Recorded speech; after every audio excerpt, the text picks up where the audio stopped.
Você conseguiu compartilhar a tela, né?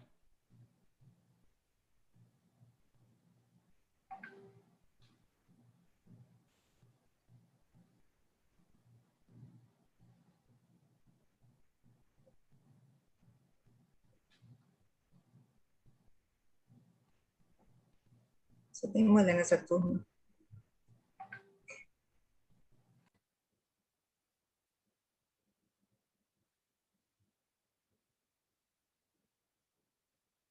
Então, já estão me ouvindo? Olá, meninas, boa tarde. Só tem menino nessa turma, é isso? Isabela, tem uma neném aqui. Tem Caio, tá vindo ainda, deve estar entrando daqui a pouco. Melhor esperar um pouquinho, né? O Caio Tinham estava tentando 5. entrar. Eu acho que é melhor eu abrir aqui essa.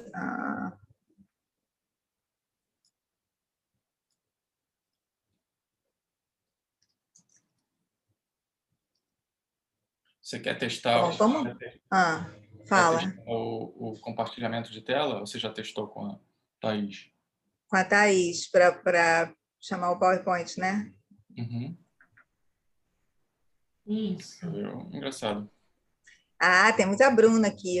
Acabei de ver. Não é justo as pessoas não aparecerem, né? Porque a gente aparece aqui, eu não posso olhar para os alunos. Eu pedi para muito todo ruim. mundo abrir a janela, porque fica mais simpático, né? Né? É muito difícil dar aula para o nada. Eu cheguei a colocar uma carinha aqui na minha câmera para eu lembrar de olhar para a câmera, porque senão eu não vou olhar para lugar nenhum.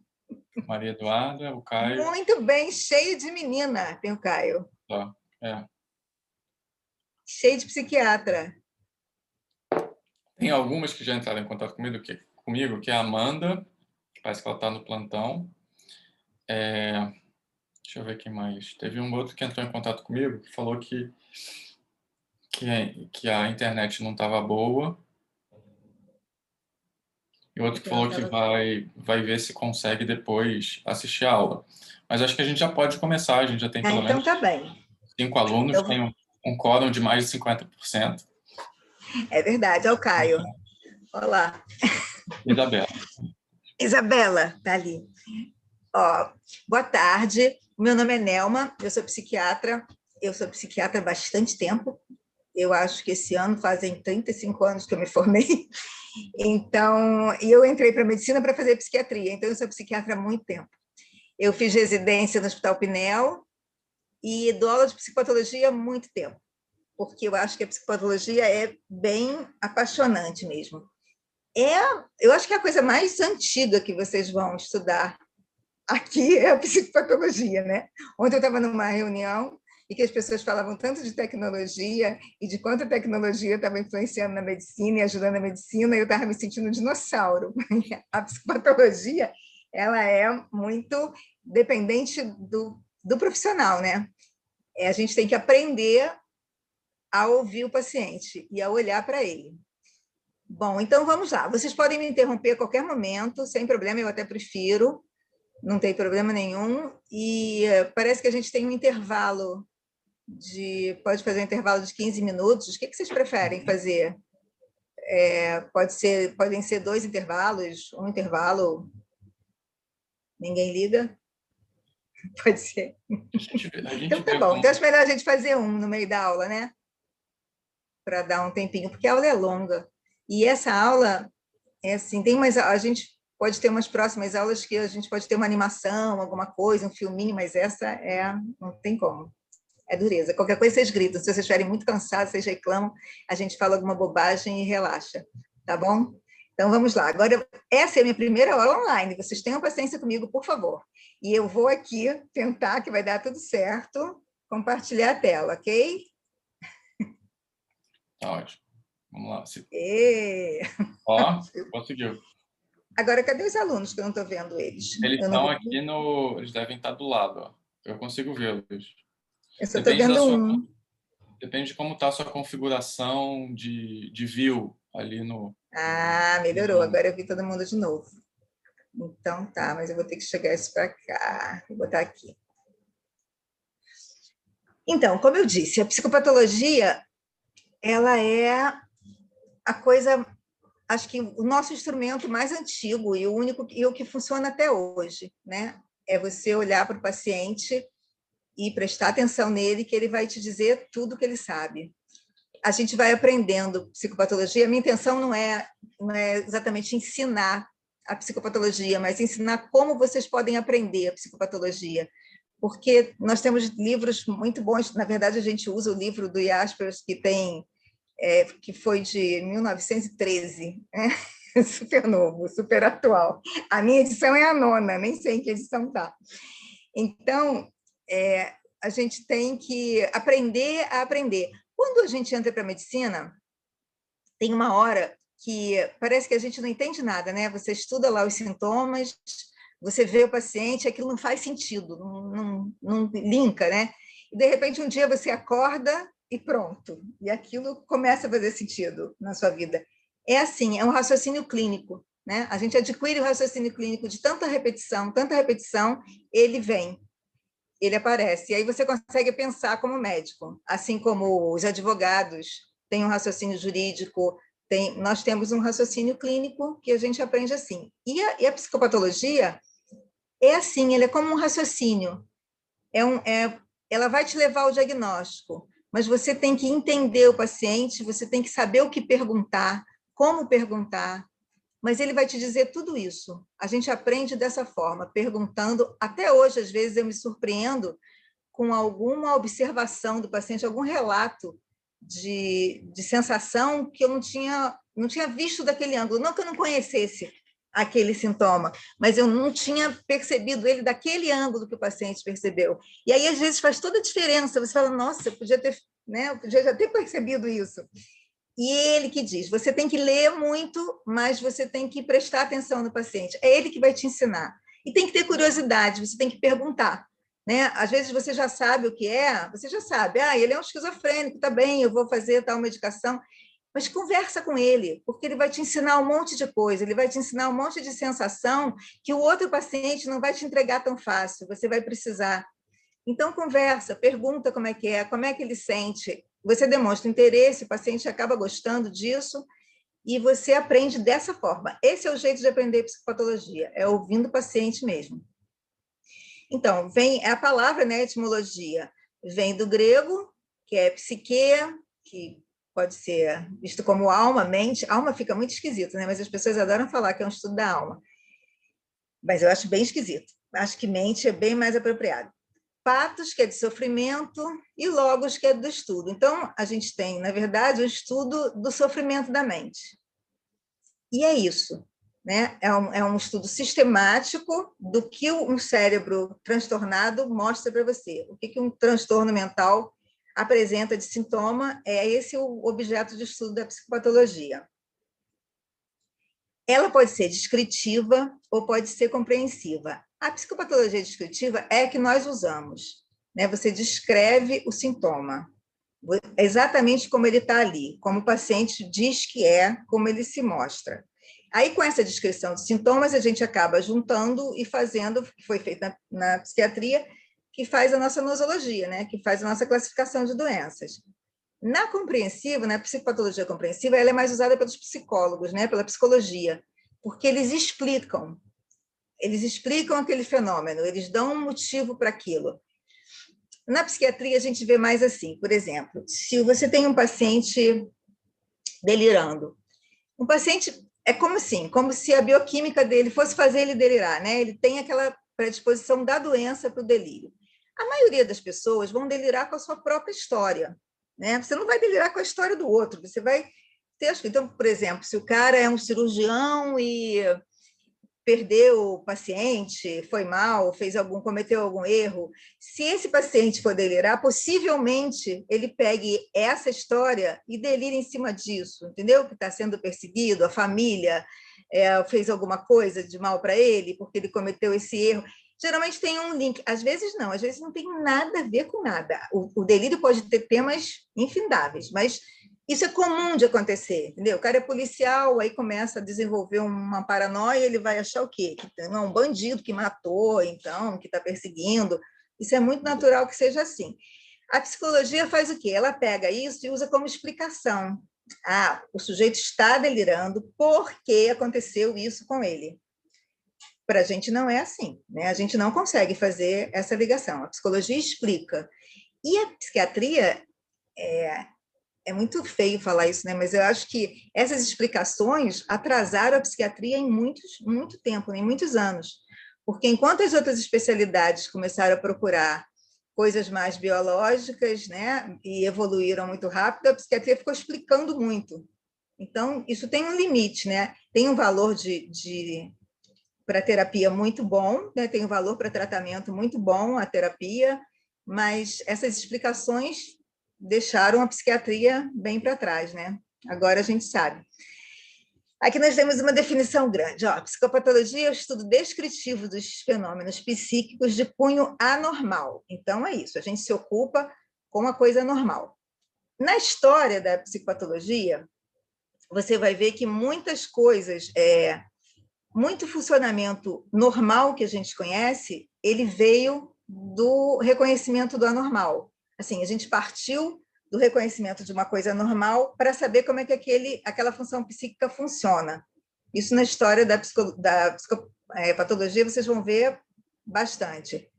Coisa como memória, eles pegaram a alteração, que é o anormal, que é a finalidade do estudo, e aí descobriram como é que funciona a parte normal. Então, é exatamente como se apresenta a experiência imediata, é exatamente o que você vê. Né? Gesto, comportamento, expressão dos enfermos, relato, autodescrição feita. Às vezes vocês têm experiência com psiquiatria já? Alguma? Então, Bruna não tem. Luísa, mais ou menos. Ah. Então, o que acontece? Às vezes você tem um paciente que você pergunta para ele se ele está ouvindo vozes, e ele fala, não, claro que não estou ouvindo vozes. Aí, daqui a pouco, ele olha para trás e fala, para de falar, estou falando com o médico. Né? Então, esse tipo de coisa, esse é um descaramento, né? Bem assim, mas tem umas coisas sutis que são os gestos dos pacientes, que são a maneira dele se apresentar, que você entende que não é assim, né? Ou então, como é que você sabe? Eles têm uma revelação, né? Não, mas eu tinha Você tem um jeito de interpretar também que você tem que interpretar aqueles sintomas de acordo com o meio social, de acordo com a crença, né? Então, é exatamente isso, é o que você está vendo ali, né? Se você descrever, o paciente, ele diz que não ouve vozes, mas tem uma manifestação que você pode descrever lá como se estivesse ouvindo, né? Conversando com as vozes. Ele não ouve vozes, mas ele conversa com elas. Bom, a psiquiatria ela vai se fundamentar na psicopatologia, que é a nossa ferramenta. A psicopatologia é a nossa palpação, nosso esfigmomanômetro, nosso martelinho, nosso exame de imagem, é isso que a gente tem mesmo. Porque, olha, você pode usar exames laboratoriais para fazer diagnóstico diferencial, ou você pode usar exames de imagem. Atualmente, os exames de imagem já dão mais pistas para a gente, né? Eles dão algumas pistas de doença, mas a gente não tem um exame que diga que fecha um diagnóstico, né? Isso não existe. O nosso diagnóstico é clínico. E os pacientes, às vezes, perguntam, principalmente a família dos pacientes, né? Eles perguntam, mas não tem um exame, doutora? Não posso fazer um exame? O exame sou eu, né? Sou eu que faço o exame. Houve uma época que não tinha ultrassom, que as pessoas palpavam o fígado, né? Que as pessoas palpavam o intestino, percutiam, tinham que fazer esse exame todo, né? Hoje em dia, se você for no clínico e ele mandar você deitar para ele te examinar, você já fica até surpresa, porque, no geral, ele pede um ultrassom abdominal, né? Sai pedindo exame e faz diagnóstico dessa forma. Nós ainda não fazemos, nós ainda temos que ouvir o paciente. Isso faz a psiquiatria uma especialidade bem diferente, né? Não. Então, fala.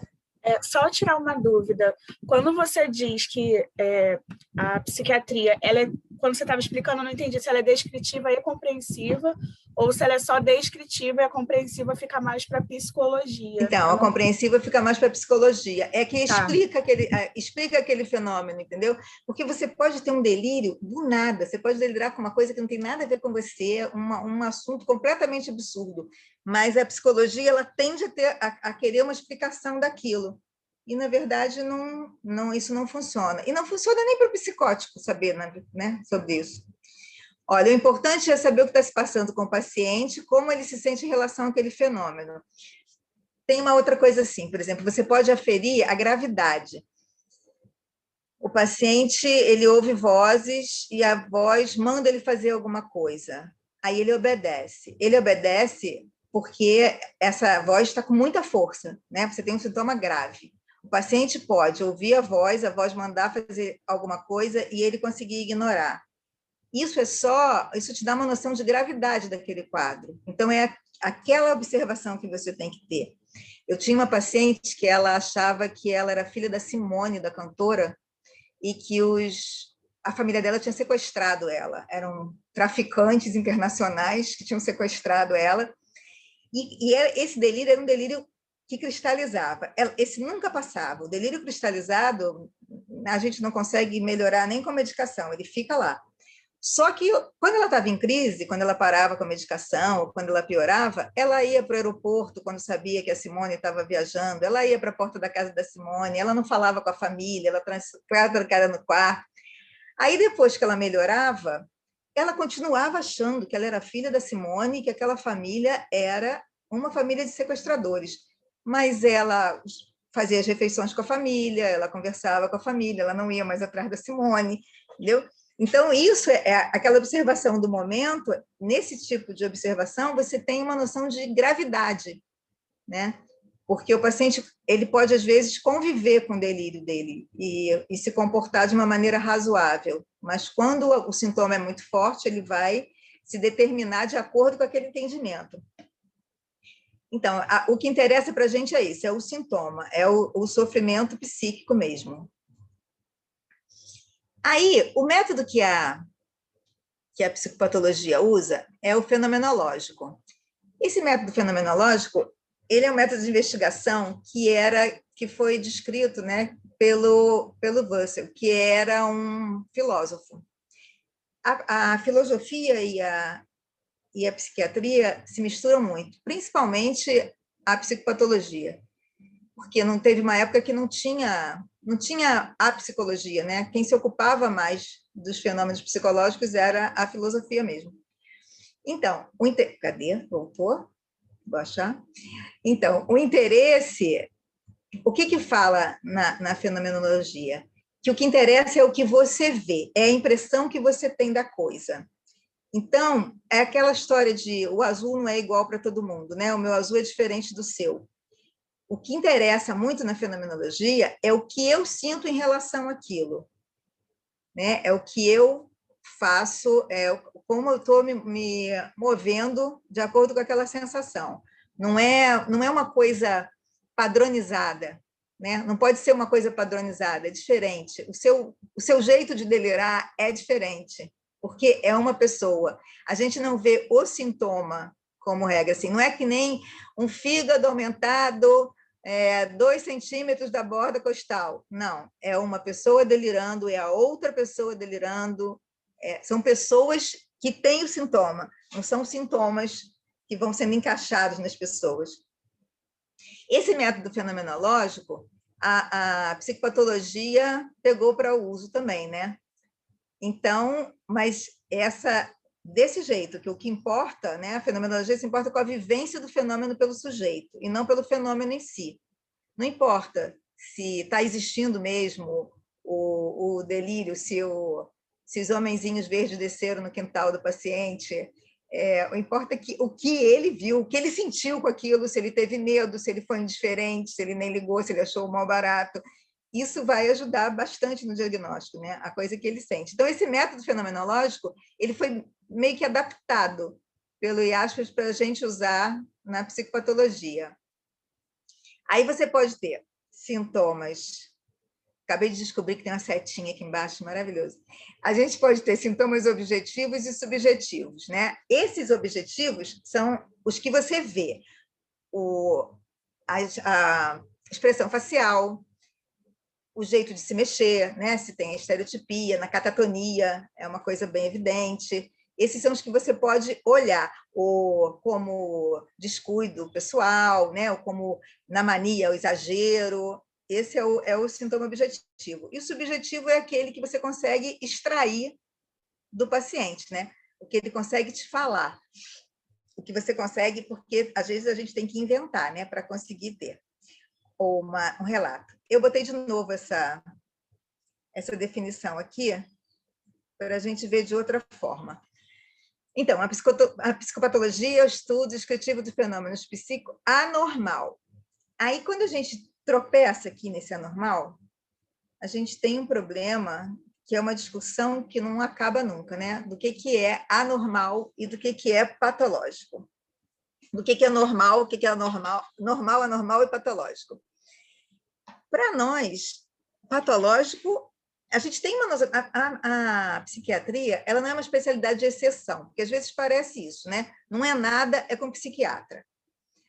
O sujeito está com uma lesão de pele, uma coceira, não sei o quê, né? Não melhorou com corticoide, não melhorou com nada, aí manda para o psiquiatra. A gente tem que fazer uma outra especialidade, que é tudo daqui para cima, né? Eu aprendi a tratar labirintite, você tem que resolver se a tonteira é da cervical, é do ouvido, tudo isso a gente tem que fazer, porque daqui para cima eles mandam para o psiquiatra. E essa coisa do não resolvi é com o psiquiatra. Como se a nossa especialidade fosse uma especialidade de exceção, né? Não é com ninguém, é com a gente. Não é assim, a gente tem uma nosologia muito bem feita, a gente sabe o que é um doente, né? A gente sabe reconhecer um doente. Essa confusão do anormal para o doente, ela acontece quando você tem uma linha muito tênue, né? Quando a alteração é muito pequena, mas isso é em qualquer especialidade, porque, por exemplo, tem uma discussão enorme sobre nível tensional de pressão arterial, né? 14 já é hipertensão, eles ficam brigando o tempo inteiro com isso. Nível de colesterol também é uma confusão. Agora eu tenho a B12, que é um transtorno.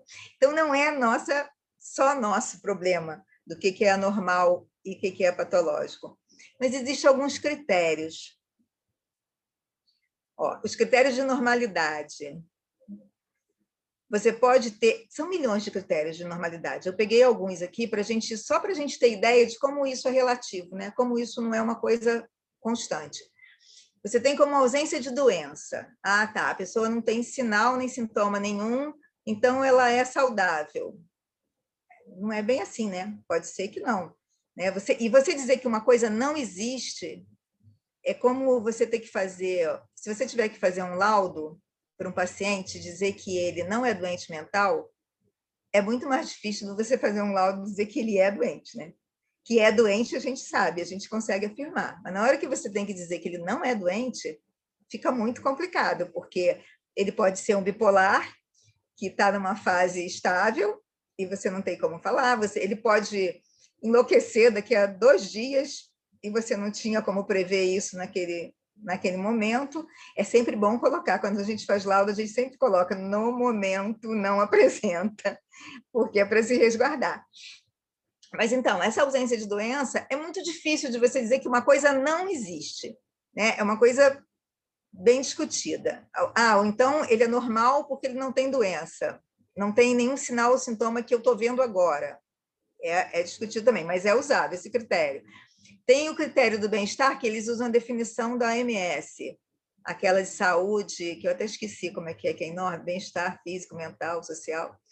Então, essa definição também, você não precisa estar doente ou não ser normal, porque não está enquadrado nessa definição inteira, senão a gente ia ter uma população completamente doente, né? Isso não vai bem também, mas também é usado.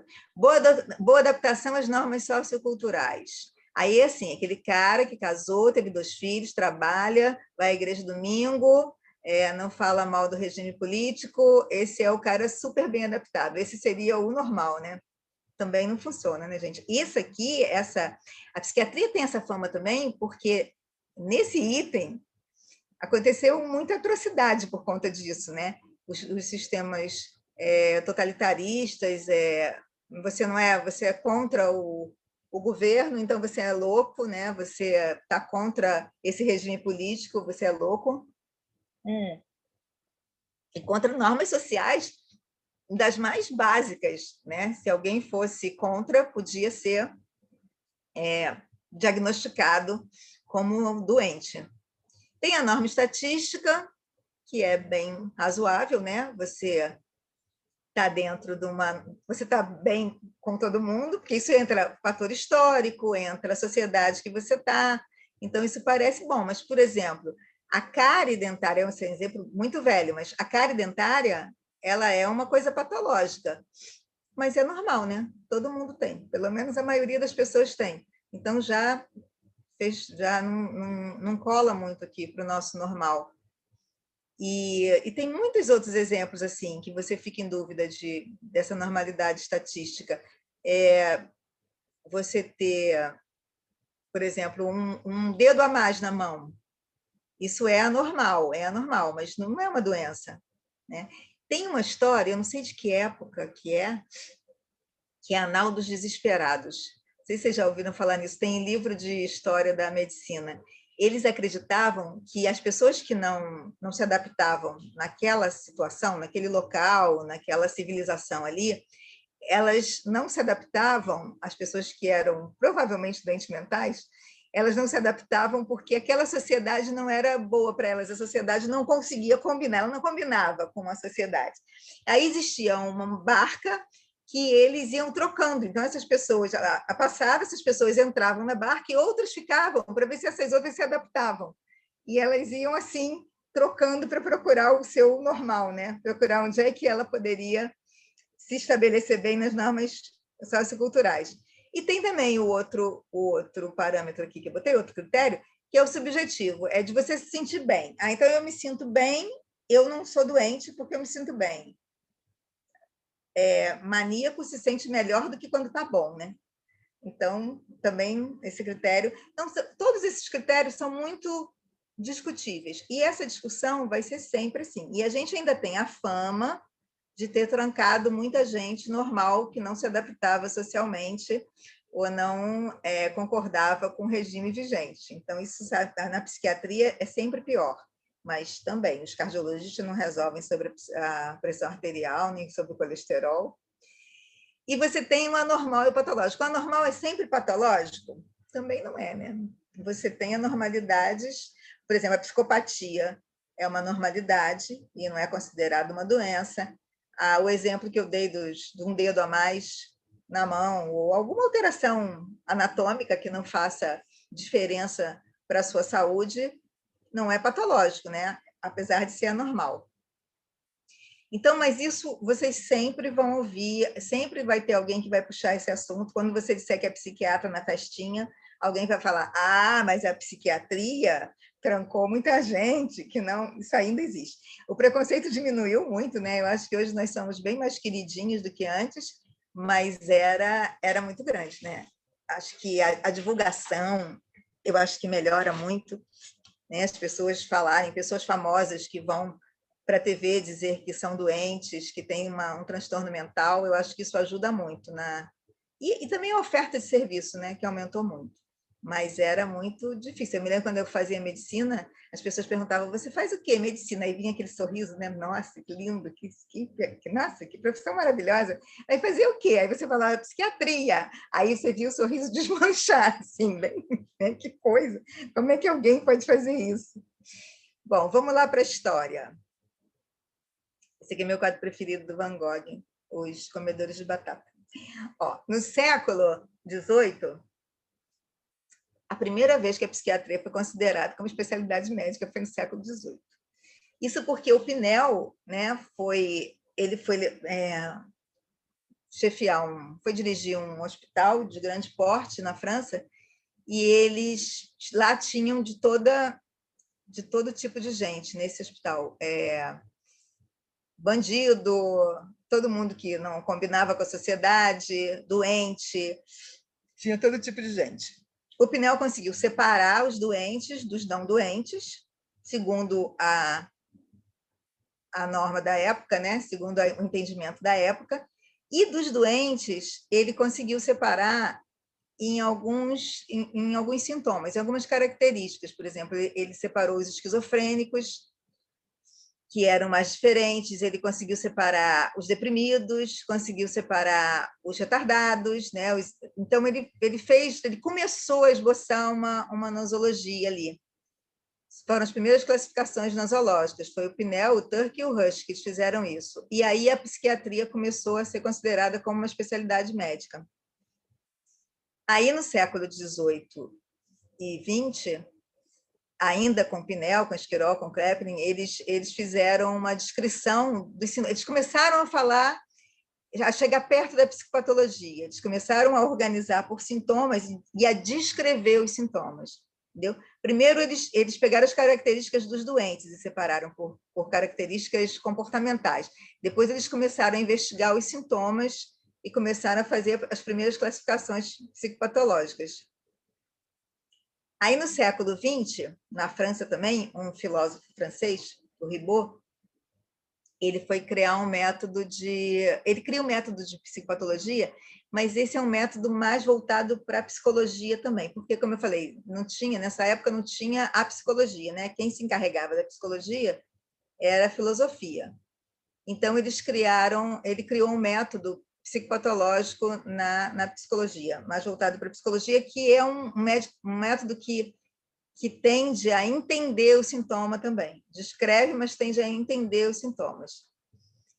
E o Jaspers, que é o queridinho da psicopatologia, ele primeiro fez, em 1912, ele lançou um livro que não é muito famoso, que ele começa a falar da fenomenologia e da psicopatologia. E aí, só em 1913 é que ele lança o livro que vocês vão estudar nele também, que até hoje é o livro da psicopatologia. Agora, o livro do Jaspers, ele vai descrever as funções. O livro do Jaspers eu botei na bibliografia, mas não é um livro para a gente ler logo de início, não, sabe? Senão você não aproveita.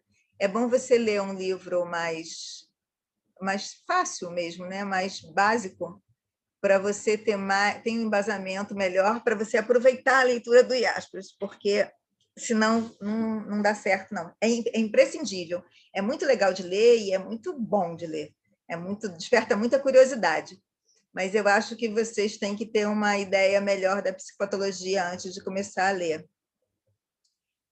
Bom, com a Psicopatologia Geral de Karl Jaspers, que é aquele livro, está bem ali, nasce a psicopatologia, né, que é diferente da do Ribot, é uma mais adaptada para a realidade médica. Ele usa o método fenomenológico, que é aquele que eu falei de observar o fenômeno para cada uma pessoa, né? O que eu vejo é diferente do que você vê, apesar do objeto ser o mesmo. O que vem na consciência é outra imagem, né? A imagem que a gente tem da mesma coisa, com certeza, para nós todos, ela é diferente. E ele faz uma síntese. Aí, o que acontecia? Corria um pensamento filosófico e um pensamento médico meio que paralelo. Ele consegue fazer uma junção boa das coisas, consegue fazer uma síntese bem feita das duas coisas. Tanto é que a psicologia também usa o livro de Psicopatologia Geral, do Karl Jaspers. Bom, aí tem a abordagem das doenças mentais pelo método descritivo e pelo método compreensivo, que a gente já falou, né? Ele consegue fazer, ele usa mais o método descritivo, mas acaba sendo usado também para a psicologia, aí eles fazem uma leitura diferente da nossa, mas é do mesmo jeito. Esse aqui é o Karl Jaspers. Esse aqui é o Jaspion, não é o Karl Jaspers. Ele parece, mas não é.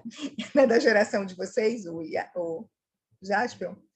Esse é o Karl Jaspers, que é o francês, e esse aqui é o Ribot. O Ribot, ele era um filósofo francês, mas ele também fez umas coisas legais. Ele tem aquela entendimento de memória que a gente tem, de que a memória ela apaga da frente para trás na demência, né? Que os pacientes vão esquecendo mais as coisas mais novas e conseguem reter mais as lembranças passadas. Ele descreveu isso. E olha que ele morreu em 1916. E ele fez também, ele também descreveu a anedonia, que está super em moda agora por causa dos inibidores seletivos, né? A anedonia é uma palavra da moda, mas até pouco tempo ninguém sabia o que era anedonia. Você botava num laudo e os clínicos ficavam, né? Os peritos ficavam enlouquecidos com a anedonia. E ele foi muito importante também. A gente teve muita contribuição da filosofia para a psicopatologia. Bem, aí a gente vai daqui para a entrevista psiquiátrica. Vamos ver. Olha só, deixa eu voltar. A entrevista psiquiátrica, ela é uma entrevista bem diferente da entrevista das outras especialidades médicas. Você vai perguntar tudo que eles perguntam, né? Tudo que as outras especialistas perguntam. A gente precisa saber de todas as informações. Só que quando você começa a perguntar, você já está fazendo o seu exame psíquico. Você já vai ouvindo o paciente. Na verdade, quando o paciente entra, né, na sua sala, você já viu ele andando no corredor, você já tem várias impressões disso. Agora, com esse tempo que a gente faz consulta online, né, é uma coisa muito estranha, porque você se treina para um determinado funcionamento, né? Então, eu tenho um treinamento para ver o paciente andar, chegar, me cumprimentar, sentar, o movimento dele sentar. Isso passa a ser automático, e mesmo que você não pense nessas etapas, você vai registrando essas etapas. Isso tudo vai contribuir para a sua visão geral, no final das contas, né? Isso tudo vai contribuindo. Quando eu passei a atender online, foi muito difícil, porque eu não via o paciente. Quando é paciente conhecido, era fácil. Um paciente de primeira vez, eu demorei muito para atender, porque eu tive que reaprender essa percepção. Eu tive que treinar novamente, né, uma nova percepção, que é a de ver o paciente, de não conseguir olhar no olho dele, e a voz é diferente, né? Então, é tudo meio distorcido. Depois não, depois você aprende e vai bem. Mas eu me senti uma acadêmica quando eu comecei a atender online. As impressões, né, as percepções, elas são completamente diferentes. É bem difícil. Mas agora, depois de um ano, eu estou indo bem, mas o negócio foi difícil. Então, a entrevista psiquiátrica, ela vai ser uma entrevista muito semelhante. Parece muito com uma das outras especialidades, mas você tem que extrair dela coisas diferentes. Isso aqui é o que você tem que convencer o paciente de fazer, entendeu? O paciente tem que entregar o cérebro dele para você. Ele tem que dizer tudo o que se passa aqui para você. Então, o paciente, ele vai te ajudar a fazer o diagnóstico. Ele sabe tudo, ele vai te mostrar o que é. É ele que sabe, né? Então, não é assim, o paciente não tem ideia de como é que está, como está o intestino, como está o coração dele, eu vou pedir um exame e vou ver. Não, aqui não. O nosso paciente, ele sabe tudo. É ele que sabe do sintoma. É ele que vai te contar. E aí você precisa observar, precisa escutar e precisa perguntar. Tem que perguntar. Não tem jeito, ele não fala. Tem paciente que não fala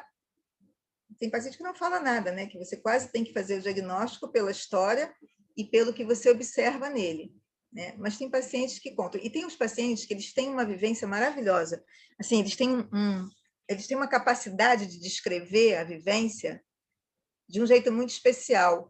Quando você pegar um paciente desse, aproveita e pergunta tudo, porque ele vai te ensinar a psicopatologia. Ele vai te contar como é que ele sente. Né? Tem umas coisas assim, porque você não consegue saber. Se você tem um sintoma, por exemplo, ansiedade, todo mundo sabe o que é, né? Todos nós conhecemos ansiedade. Se você quiser imaginar como é um transtorno de ansiedade, é só você pegar essa sensação que você tem de ansiedade e tentar ampliar ela assim num absurdo. Aí você consegue saber o que aquele seu paciente com transtorno de ansiedade tem. Você consegue chegar perto da sensação. Por quê? Porque a qualidade da sensação, ela é igual. É a intensidade que muda, mas você conhece aquela sensação. Você conhece a intensidade, você conhece a qualidade da sensação. Você só precisa ter uma imaginação para ampliar ela e ver quanto é que ela te incomodaria. Mas na psicose, os sintomas deles, eles têm sensações que são qualitativamente diferentes da nossa. Então, você não consegue saber, você não consegue imaginar como é que é ouvir uma voz e não resistir. A voz manda você pular pela janela, você não resiste e você pula. A gente não consegue imaginar como é que isso poderia acontecer com a gente, né? É uma qualidade muito diferente, né? Você ouvir, você sentir que alguém está influenciando no seu corpo, né? Que o vizinho pode mexer e acelerar o meu coração com uma maquininha. Essas coisas são muito, a gente não consegue imaginar. Então, você tem que escutar e tentar ver, tentar deixar ele te contar como é que é. Aí tem uma coisa que eu adoro, quando eu estou conversando com pacientes sobre vozes, isso só acontece com vozes, até agora eu não consegui melhor do que isso. Aí eu estou conversando sobre as vozes e o paciente olha para mim e fala assim, doutora, a senhora escuta também?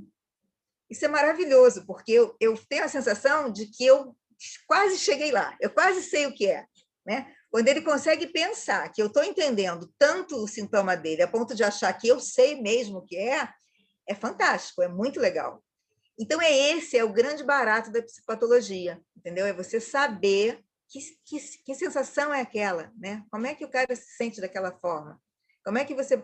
Porque muito legal na medicina é fazer diagnóstico, né, gente? Tratar é legalzinho e tudo, dá um retorno bom, mas o grande barato é fazer o diagnóstico, né? É você saber o que é aquilo. Aliás, porque se você não fizer o diagnóstico também, você não vai conseguir tratar daquilo direito. Então, o diagnóstico é o grande barato, mas você tem que saber isso, você tem que... Como você via, eu não sei como é que isso é agora, né? Afinal de contas, eu tenho 35 anos que eu me formei, mas eu tinha uns médicos, uns professores que já eram velhos na época, né? E que eles, se você visse o professor palpar um abdômen, é uma arte, né? O cara conseguia saber tudo, saber se tinha massa, como é que era, como é que estava. Era um negócio, né? Era um treinamento. Hoje a gente consegue treinar a escuta com estetoscópio, que tem amplificador, né? E a gente, quando eu fiz cardiologia, a gente usava a caixa de som, né? Botava o esteto e tinha um disco, não, era uma fita cassete, olha só que coisa mais velha. Era uma fita cassete que você colocava no gravador e aí você pegava o esteto e botava na lona, no tecido que vibra, né? Na caixa de som, e aí você ficava ouvindo, porque era a coisa mais próxima do coração, da sensação de ouvir um coração que tinha, era aquilo. Aí você ficava treinando lá a bulha, essas coisas. Isso agora está muito facilitado e é muito legal, né? Não preciso mais fazer isso, eu ia adorar, porque eu era péssima em escuta. Mas para você, na psiquiatria ainda, você ainda tem que ter a sua habilidade, você tem que ser muito habilidoso para aprender. E é muito legal quando você começa, você quase que adivinha o sintoma, é muito legal. Às vezes você vê o comportamento do paciente e você sabe o que está se passando com ele. Olha, o que o psiquiatra precisa, né? Além desse conhecimento psiquiátrico, que é óbvio, né? Tem que saber psiquiatria, tem que saber clínica, tem que saber farmacologia, tem que saber tudo. Mas para a psicoterapia, a gente precisa ser muito criativo, né? Você tem que ser criativo para poder perguntar. E, às vezes, para você convencer o paciente de tomar medicação, eu acho que vale qualquer negócio, né? Você tem que... Eu não tenho muito problema de mentir para o paciente, não, quando eu preciso que ele tome remédio. Eu tenho uma história engraçada, que é uma paciente que ela é bipolar, e o marido dela me ligou e falou, olha, ela está entrando em crise, ela está maniforme. Não, no maniforme ele não usou. Ele falou, ela está agitada e eu preciso fazer alguma coisa, mas ela não pode saber que eu liguei para você, porque ela vai ficar furiosa comigo. Aí eu estava atendendo, fiquei pensando o que eu ia fazer. No final do dia, eu liguei para ela, falei, Maria, olha só, como é que você está? Estou ótima, doutora. Nossa, estou bem demais, eu estou muito legal, eu estou feliz, está tudo dando certo, está maravilhoso. Aí eu falei, aham. Aí eu falei, mas olha só, Maria, como é que você convence uma pessoa dessa que ela tem que tomar remédio, né? Aí eu falei, Maria, olha só, eu tive um sonho com você, Nossa, eu tive um sonho horrível. Sonhei que você estava em crise, que você foi internada de novo. Olha, foi tão ruim, eu fiquei tão mal, me senti tão mal. Eu fiquei muito pensativa mesmo. Aí eu acho, dá um pulinho aqui amanhã. Aí ela falou: não, doutora, não preciso não, estou super bem, não preciso ir não. Eu falei: Maria, mas é por mim, para eu não ficar preocupada, só para eu ver se você está bem mesmo. Estou dizendo, doutora, estou ótima. Aí ela foi. Eu convenci ela a tomar o remédio, aí ela comigo, ao vivo, né? Deu mais certo, eu convenci. Quando ela saiu da crise, que ela estava bem, ela falou para mim assim: não, tudo bem. Pegou pesado com aquele negócio de sonho. Eu falei: ó, foi a única coisa que eu pude inventar na hora, foi o que passou na minha cabeça. E a gente tem que ser muito criativo também para fazer pergunta, porque você tem que conhecer o paciente, né? Você tem paciente que é muito sério. Isso não estou falando só de psicótico, né? De todos. Tem paciente que é muito sério, que não gosta de gracinha. Tem paciente que você deixa à vontade, você cria uma intimidade boa com ele te conta as coisas. Tem paciente que não quer falar, né? Então você tem, principalmente no início, quando são os primeiros contatos, né? Que o paciente ainda não tem confiança em você tem que tentar tirar aquilo dele, né? Então, às vezes, já fiz assim, mas e as vozes? Que vozes? As vozes que você me falou que estava ouvindo, eu falei isso? Falou. Tá bem, eu estava mentindo, não falou nada, tinha negado até não poder mais. Né? Mas aí, às vezes, você consegue pegar ele numa situação dessas, tem que gostar de ouvir história também, né? Psiquiatra tem que gostar de ouvir história, porque eles vão contar história. E isso faz você demonstrar um interesse, né? Você tem que estar realmente interessado. Se você for contar uma história da sua vida para um amigo seu, né? Se você for contar um problema para um amigo seu, que você nota que seu amigo não está interessado em ouvir, é muito ruim, né? Você acaba desistindo, você não vai adiante. Então, você tem que você tem que demonstrar que está bem interessado. Ser observador, ser curioso, como eu falei, você tem que perguntar, tem que ter curiosidade de perguntar. E empatia, né? Isso é fundamental. Não é que, quando a gente fala assim, tem que ser empático, não é que o psiquiatra tenha que ser bonzinho, não, assim, nossa, é um ser especial o psiquiatra. Não, não é. Né? Às vezes a gente está de saco cheio, às vezes você está num serviço público tendo que atender um monte de gente. Isso não é assim, nós não somos, a nossa especialidade tem características diferentes, mas nós não somos nenhum ser iluminado assim, né? Mas você tem que ter essa técnica, né? Você tem que ter. Se você não está realmente interessado naquele momento, se você está preocupado com alguma coisa, você tem que ter uma técnica, você tem que saber fazer, mostrar ao paciente que você está interessado. Às vezes, o paciente, quando ele ele vai na sua consulta, ele precisa, na verdade, saber que você entendeu o que ele está falando. Então, às vezes você já sabe o que é, né? Terceira frase, você já sabe o que é aquilo. Mas se você não deixar ele falar, às vezes você tem que fazer perguntas que você já sabe a resposta, mas você tem que perguntar para que ele saiba que você entendeu. Né? Aí para você direcionar a entrevista e não deixar ele falando sem parar, você pode fazer algumas perguntas que você sabe que ele quer responder, porque ele quer que você saiba aquilo, e aí ele consegue responder e você começa a fazer um vínculo. Eu tive lá no Pinel com um professor, o Solon, ele só trabalhava com epilepsia. Eu fiquei 6 meses com ele na epilepsia, na parte da manhã, era muito legal, aprendi muita coisa principalmente com ele. Então, era um serviço público, né? E ele fazia assim, o paciente chegava lá, teve crise, porque teve um problema na família, e acha que esqueceu de tomar o remédio. Aí o Solon, mas que problema? Não, meu neto quebrou a perna, eu fiquei muito preocupado. Tá. Aí o Solon escrevia na ficha, neto quebrou a perna. Aí, quando esse paciente chegava 2 meses depois, o Solon falava, o seu neto ficou bom? Ele ficou bem da perna? Aquilo era uma mágica, entendeu? Por quê? Porque o paciente tinha a sensação de que ele sabia mesmo quem ele era, né? Ele sabe da minha vida, ele se preocupa comigo. E isso é uma mágica, porque aí o paciente entrega as coisas para você. Aí ele facilita tudo. E aí ele acredita em você, ele toma o remédio que você prescreve, porque isso faz parte, né? Não adianta você fazer um diagnóstico maravilhoso e não convencer o seu paciente de que você sabe o que está fazendo.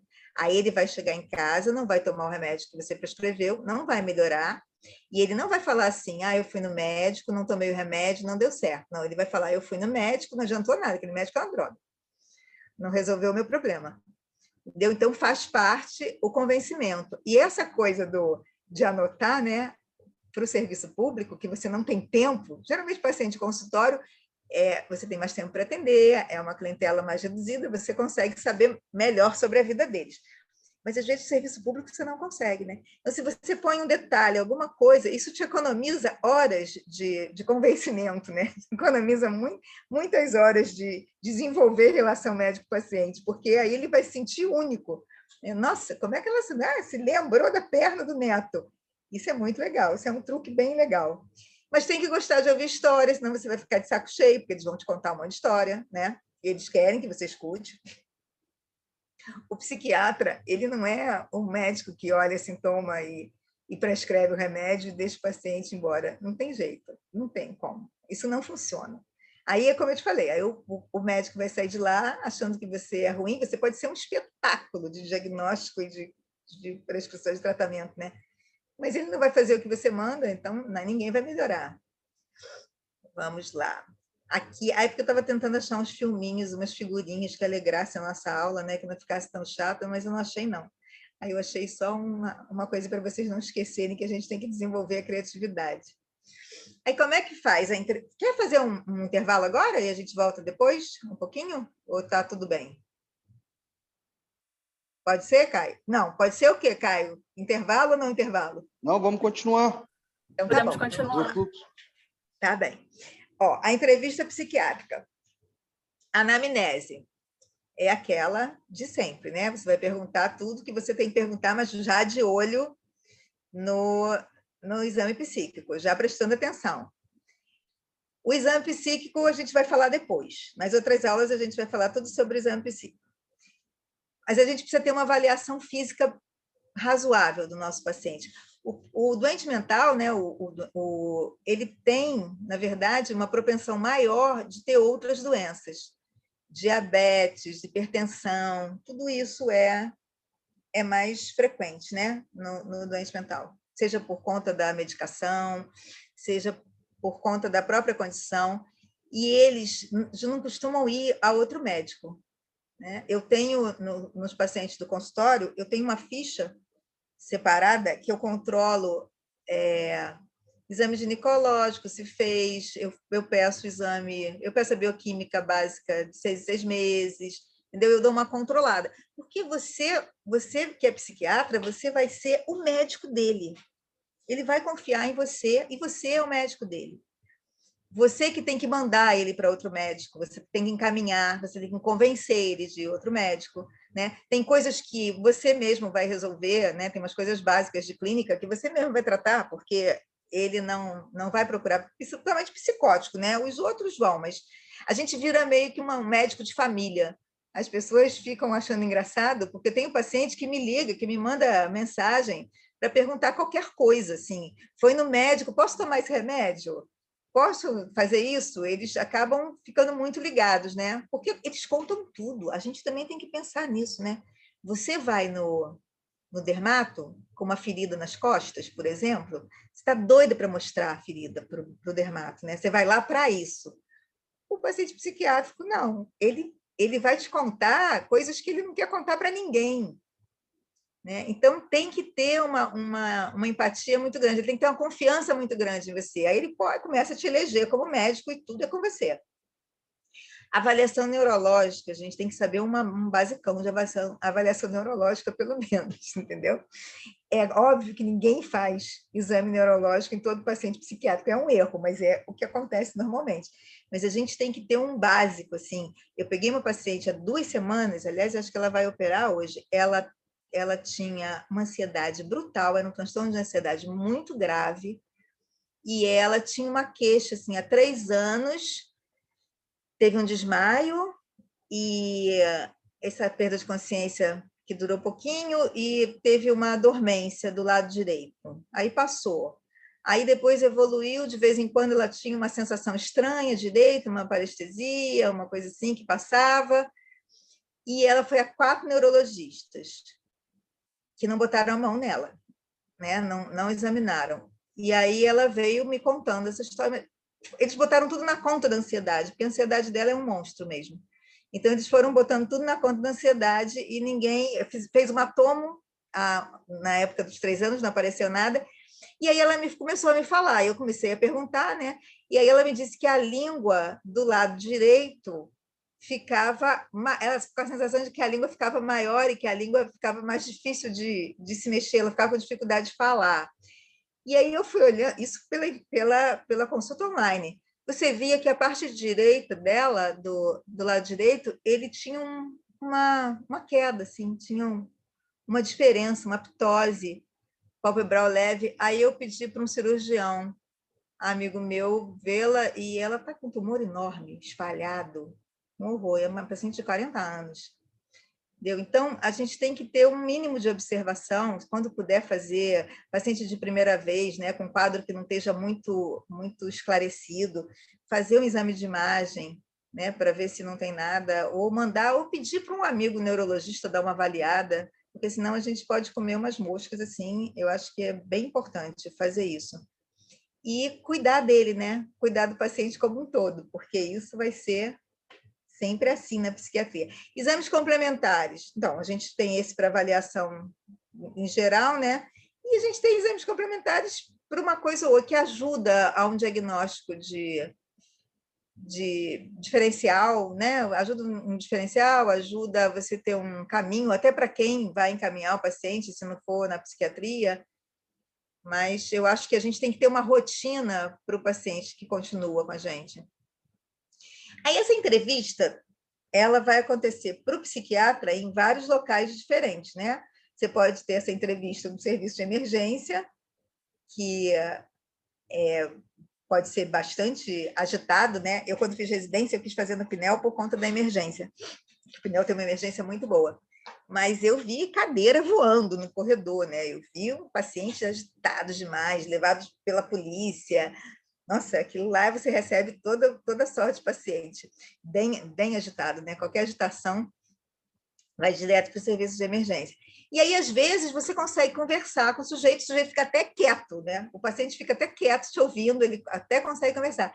Mas, às vezes, não consegue, às vezes não tem jeito, não tem entrevista, não tem como. É melhor você colher uma história para ver se não aconteceu nada, sedar o paciente e esperar para poder conversar com ele mais tarde, porque senão não tem jeito. Aí vai depender muito da história, o que aconteceu, né? Tem uso de droga também, às vezes não é só um surto, tem uso de droga, tem outras coisas que podem ser clinicamente mais graves. No local externo, você pode pegar um paciente na rua. Antigamente, há muitos serviços de emergência de psiquiatria que a gente fazia... pegava o paciente para levar para a internação, né? Porque já estava agitado demais. Então, tinha umas histórias ótimas, né? Paciente armado, paciente fugindo, era bem divertido. Sempre gostei de emergência, era bem divertido. E então, no local externo também, você não consegue fazer uma entrevista, é um negócio assim, né? É só para você se localizar do que está acontecendo para poder tomar uma atitude rápida. Aí você pode estar numa enfermaria, que já é mais tranquilo, o paciente já foi internado, provavelmente foi internado por outro médico, ele não está bravo com você, ele está bravo com o médico que internou. Então, também já é uma entrevista bem mais... Você já tem um monte de dados na mão, já é uma entrevista bem mais tranquila, né? Você já tem que só conferir mais o que já passou pelo psiquiatra da internação, mas você tem que fazer o vínculo com ele. Se ele vai ser seu paciente, você tem que prestar muita atenção para isso. É você que vai fazer o diagnóstico, não é o médico da emergência, e você tem que criar esse vínculo. Pode ser no ambulatório, né, que você faz ambulatório público, é um problema, né, porque tem gente falando, aí alguém entra na sala e interrompe, aí entra a família inteira na sala junto também, e a família geralmente é muito engraçada, né? A família dá umas informações ótimas, você pergunta, eu gosto assim, quando você pergunta, mas ele está se alimentando? Quem? Eu? Ele está dormindo bem? Quem? Não é eu? Acho ótimo. Então, olha só, quando eu falar com você, eu aviso, vamos falar do paciente, então. Ou então o paciente está contando uma coisa absurda para você e a família está assim atrás, né? Não está acontecendo isso. um ambulatório é um ambiente bem complicado. Alguns ambulatórios você tem alguma privacidade, mas na maioria deles é muito complicado. Você tem que tentar ativamente, né? No consultório também, você já viu paciente em ambulatório, assim, médico, atendendo de porta aberta? A gente já é uma coisa invasiva, né? Um ambulatório é invadido mesmo pelo secretário do ambulatório, pela moça que vem pedir para você carimbar uma guia. Tem sempre alguém que vai entrar nessa sala. É melhor atender de porta fechada, né? Porque se você deixar a porta aberta, pior ainda. E no consultório também. Eu tenho cuidado de levantar e ir buscar meus pacientes na sala de espera. Eu acho que isso dá um acolhimento melhor, né? Mas às vezes eu estou recebendo um representante de laboratório, e aí quando ele acaba a visita, ele fala: quer que chame o próximo? Aí eu fico pensando, gente, é assim, né, que as pessoas fazem? Chama o próximo. Não, gente, não é o próximo, é o paciente, né? Ele não é o próximo. Aí você já acaba com, já dificulta, porque todos esses passos que você faz para você cultivar a relação com o seu paciente desde o início, isso tudo vai facilitar a sua vida. Né? Parece que dá mais trabalho, mas não é, facilita a sua vida, e ele vai te contar o que ele tem que te contar. Ele vai deixar você saber o que você precisa, todas as informações que você precisa. Aí você tem as posturas dos pacientes, né? Que também é uma infinidade. Como eu falei, o cara que tem uma ferida lá nas costas vai mostrar para o dermatologista, ele vai lá todo bonzinho, querendo que o dermatologista veja a ferida. Os nossos pacientes, alguns deles não querem mostrar ferida nenhuma, né? Eles não querem, você vai ter que arrancar as coisas deles. Eles estão lá e não sabem nem por que estão e não queriam estar. Mas tem o paciente cooperativo, né? Tem mesmo dos psicóticos, tem pacientes que têm um entendimento da doença e quer o tratamento, ou que sabe que está sofrendo e não está entendendo nada do que está acontecendo, né? Geralmente no primeiro surto. Tem os pacientes com outros transtornos, que são mais cooperativos, né? Os psicóticos é que são mais difíceis, mas os outros são bem cooperativos. Os deprimidos, que são mais calados, às vezes você tem que arrancar as coisas deles. Tem os sintomas, gente, que vocês não vão ver. Depois, nas outras aulas, a gente vai falar sobre os sintomas propriamente, né? Existem sintomas agora que existiam sintomas no passado que vocês não vão conhecer, vocês só vão conhecer no livro. A gente vai falar deles e vocês não vão ver nunca mais. Por quê? Porque são sintomas que foram, com o desenvolvimento do neuroléptico e do tratamento, do maior acesso ao tratamento, esses sintomas, eles desapareceram. O paciente não chega a uma gravidade tal que você veja esses sintomas. Por exemplo, catatonia é um sintoma bem raro atualmente. É mais comum você ver um catatônico porque a catatonia foi induzida pelo remédio, né, induzida pelo neuroléptico, do que um catatônico de verdade, da esquizofrenia catatônica. Tem ecolalia, tem sintomas que eu via que eu nunca mais vi, eles desapareceram, né, porque os pacientes procuram ajuda mais rápido, né, eles não atingem essa gravidade toda. E isso, na atitude, isso influencia bastante, porque nós tínhamos antigamente os sintomas que eram tão evidentes, né, que você olhava, esses sintomas agora não são tão evidentes assim. O paciente pode estar bem assustado, tem o paciente perseguido, né, que está com delírio persecutório, ele está sempre muito assustado, ele está sempre olhando para os lados, ele tem aquela atitude de desconfiança mesmo, né, está desconfiado. O dissimulado, que acontece? Ele está ouvindo vozes, ele pode estar ouvindo vozes, ele pode estar tendo delírios, mas ele sabe que aquilo ali não é bom. Ele não está tão grave a ponto de não saber que aquilo ali tem alguma coisa errada. E aí ele acha que se ele te contar aquilo, você vai achar que ele é maluco, e ele sabe que não é, que ele está mesmo passando, aquelas coisas estão acontecendo. E aí ele tenta dissimular, né? Ele tenta dizer que não, tenta te enganar, falar que não está sentindo nada, que não é nada disso, que estão inventando, aí nega tudo, a família conta uma história, ele nega tudo. Né? E tem o simulador, que é o que quer se passar por doente, né? Que vai fazer você acreditar por algum motivo, algum ganho ele vai ter. Tem muito paciente assim, com questões legais, né? Questões de benefício, que eles vão ter eles vão simular a doença para conseguir um laudo. Esse ano passado, teve uma revisão grande do INSS, dos pacientes que eram aposentados, né? E aí, o que acontece muitas vezes? O paciente consegue passar por doente mental, eu não acredito que não tem, ele sabe alguma coisa ele teve um dia para conseguir, né? Mas aí ele está bem, ou então ele tem um parente muito próximo, ou aí é um excelente ator. Mas, às vezes, no serviço público, a gente sabe o que acontece, que o médico nem olha, né? O médico compra o diagnóstico que o paciente diz que tem. E aí ele vai e conseguir benefício e conseguir se aposentar. E aí nunca mais foi ao médico, óbvio, né? Não tem nada, não é doente, não foi mais. Quando teve essa revisão agora do INSS, o que o INSS queria é que os pacientes levassem uma declaração de que eles continuaram fazendo tratamento e que eles continuam doentes, né? Era só isso. Só que muitos deles não tinham, porque não eram doentes e abandonaram aquela farsa do tratamento. Aí era uma confusão, os pacientes exigiam, eles queriam que você fizesse o laudo e estava dando muito problema. E aí eu comecei a fazer laudo. A minha letra é um horror. Aí eu fazia um laudo assim: paciente não apresenta nenhuma alteração. Às vezes eu contava até a história, né? Se aposentou por conta de tal diagnóstico, mas não é portador dessa patologia, e mandava. Então, não vejo razão para que ele não necessita de exame, não tem razão para continuar aposentado, né? E aí eles levavam o laudo felizes da vida, não brigavam mais comigo, e também não conseguiam ler a letra, que eu espero que o perito conseguisse ler, né? Porque era muito, mas apareceu muita gente simulando doença. E é muito comum mesmo da pessoa querer um benefício, ainda mais nesses tempos, né, de desemprego, o pessoal acha que é fácil conseguir. Tem um vizinho que conseguiu, porque é esquizofrênico, então eu também tenho direito, né? Também posso. Tem o paciente sedutor, né? Que chega, que conta história, que tem psicopata, faz isso, né? Que às vezes ele também quer se passar por doente, por algum ganho.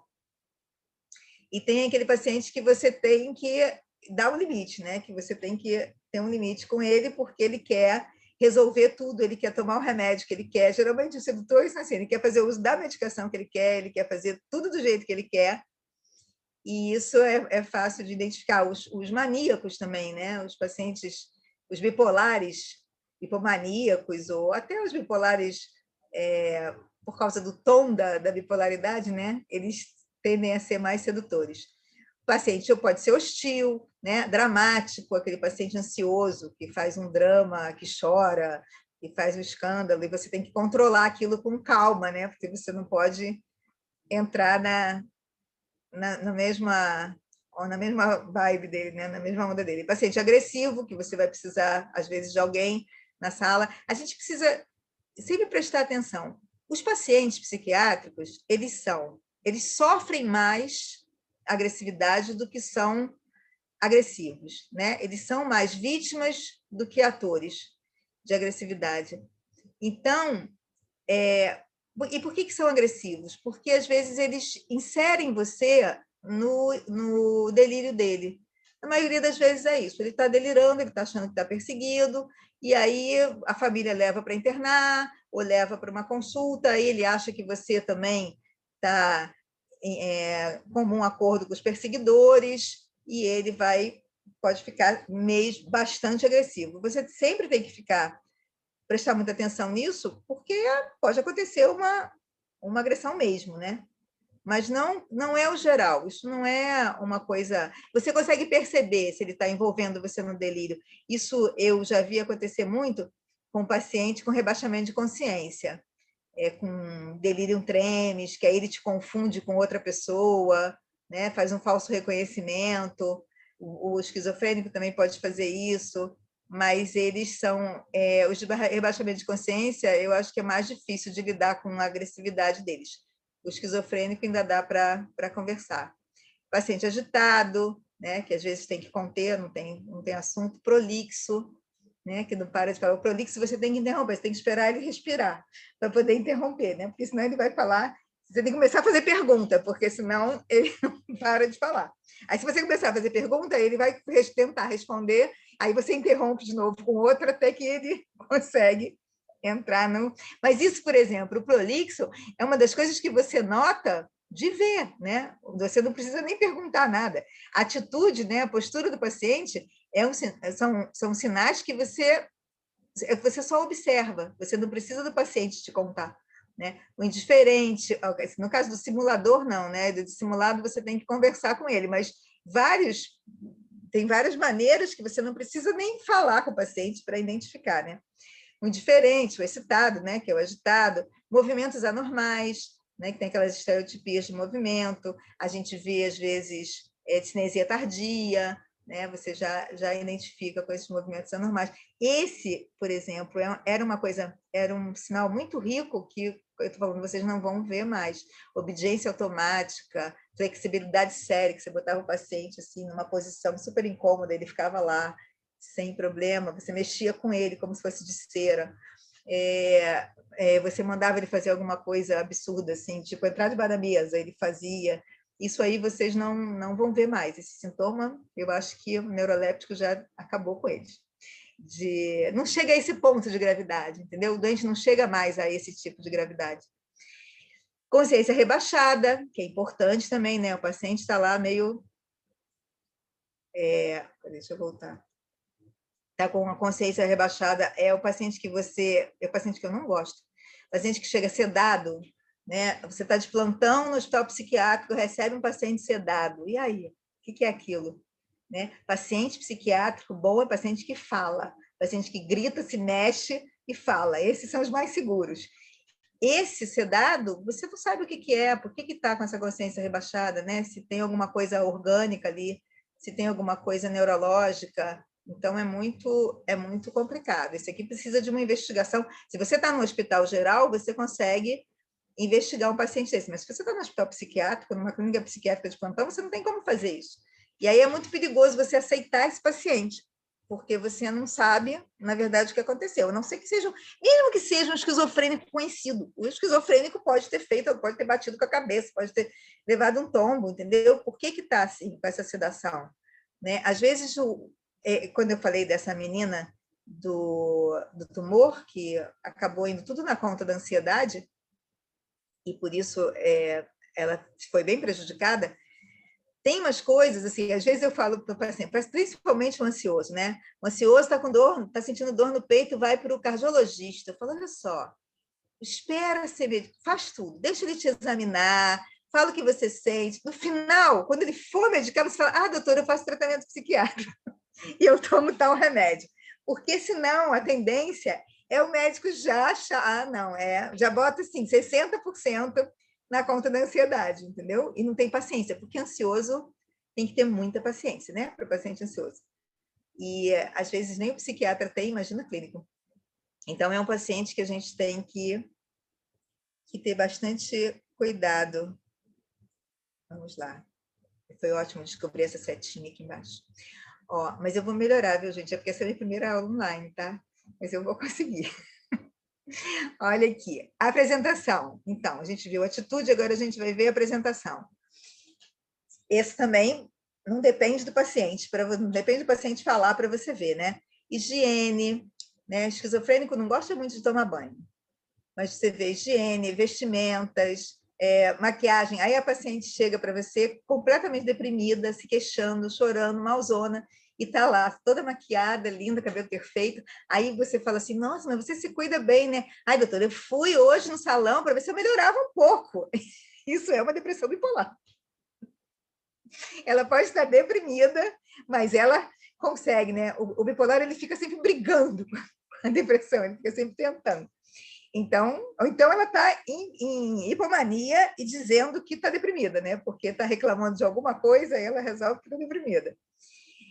Unha, cabelo, os esquizofrênicos geralmente têm aquelas coisas de queimadura de cigarro, né? Aquelas pontas de dedo amarela. E bem descuidado, tatuagem. Agora, esse sinal é de pouco coisa, mas os bipolares tinham muita tatuagem. Agora o mundo inteiro tem muita tatuagem, né? não tem nem como... Mas até os desenhos da tatuagem, né,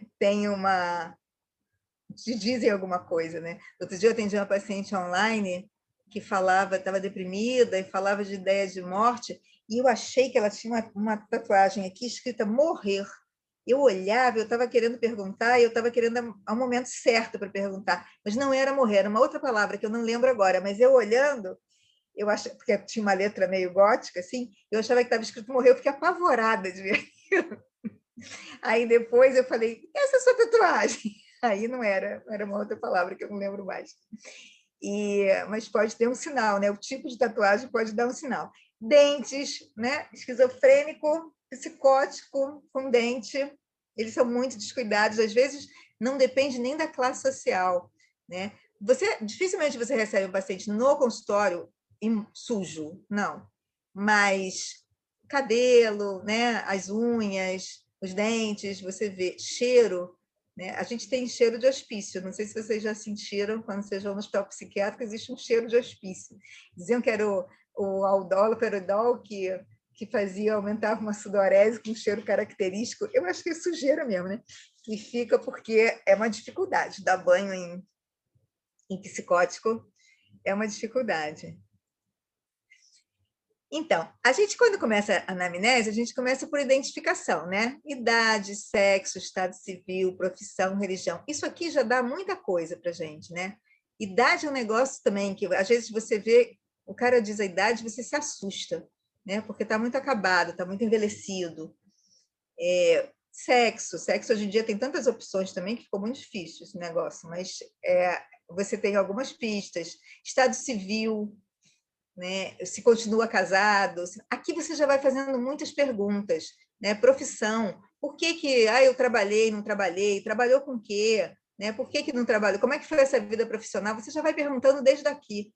Você não precisa chegar lá na história, você já vai puxando esse assunto. Religião é importante. Eu tinha uma paciente que ela dizia, eu estava na residência, ela dizia assim, que ela abria a Bíblia e aí Deus falava com ela. Ela estava internada. Aí, mas ela não tinha, ela era bipolar, e eu tinha dúvida se ela tinha sintoma psicótico.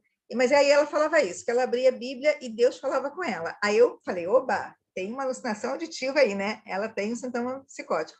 Aí eu conversei com a família sobre isso, a família inteira abria a Bíblia e Deus falava com eles.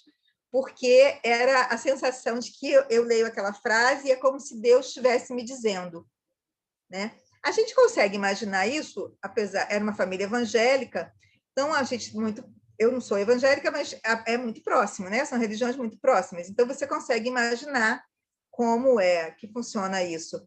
Mas existem outras religiões que têm outros costumes que a gente não conhece, a gente não tem intimidade.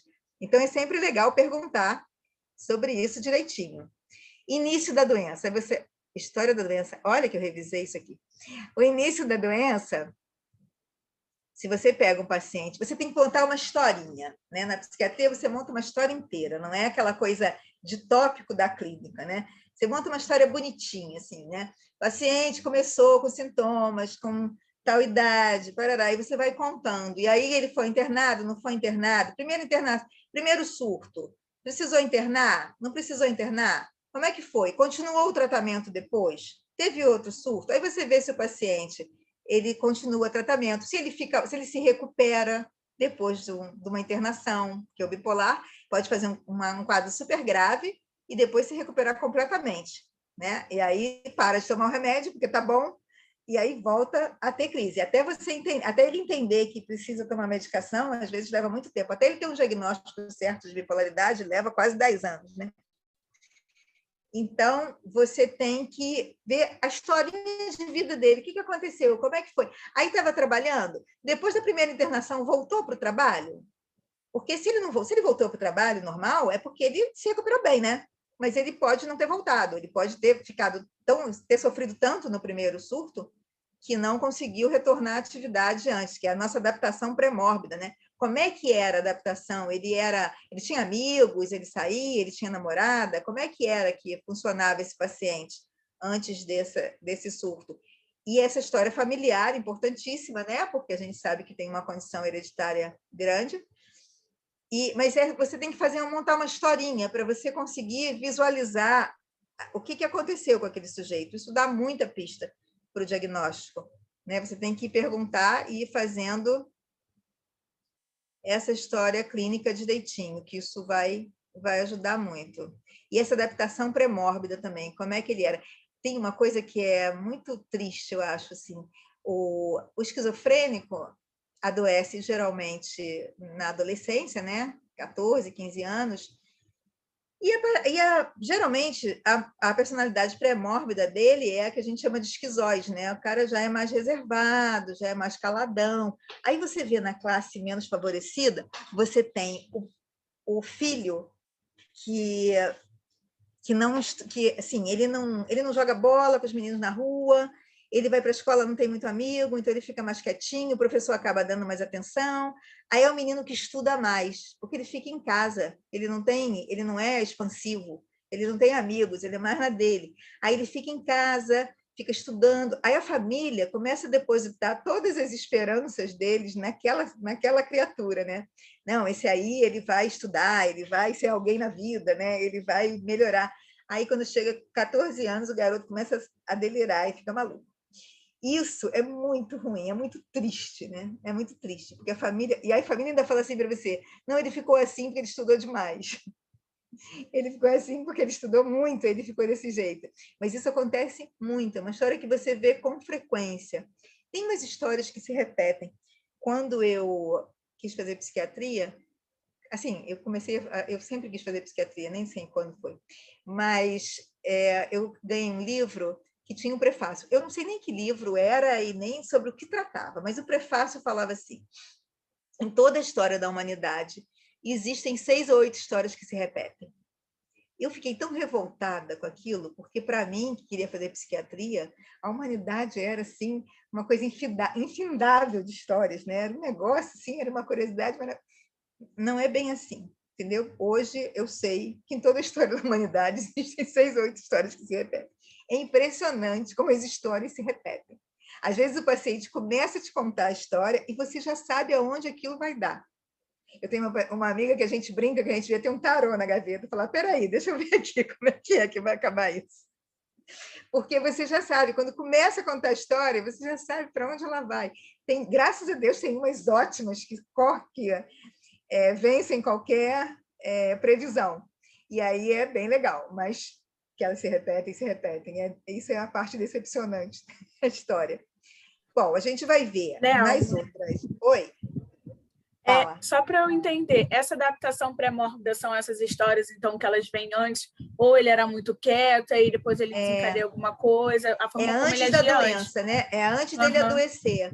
Né? Então, por exemplo, tem um estereotipo que não é bem assim, mas é comum. Se a gente não pode tomar isso como regra, mas é comum. Por exemplo, o bipolar geralmente é uma pessoa mais expansiva, mais alegre. A pessoa que desenvolve o transtorno bipolar, quando você vai olhar o pré-mórbido dela, o passado, ela era uma pessoa mais expansiva, ela se mexia mais, ela falava mais, ela era mais animadinha.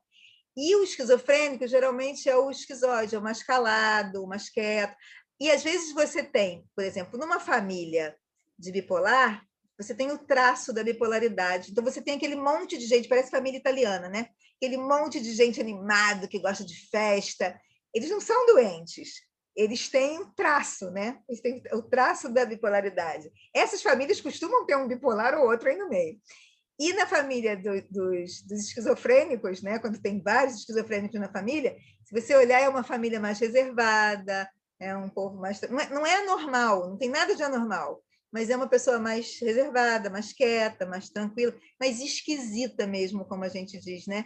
E às vezes você vê um adolescente passar pela adolescência, já atendi alguns assim, esquisitos, eles chegam na adolescência, eles ficam muito esquisitos, se olham muito no espelho, tem muita dificuldade com a imagem corporal.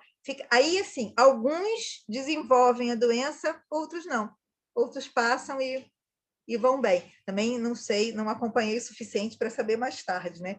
Mas eu acompanhei alguns adolescentes assim, que depois ficavam bem, se adaptavam e iam bem.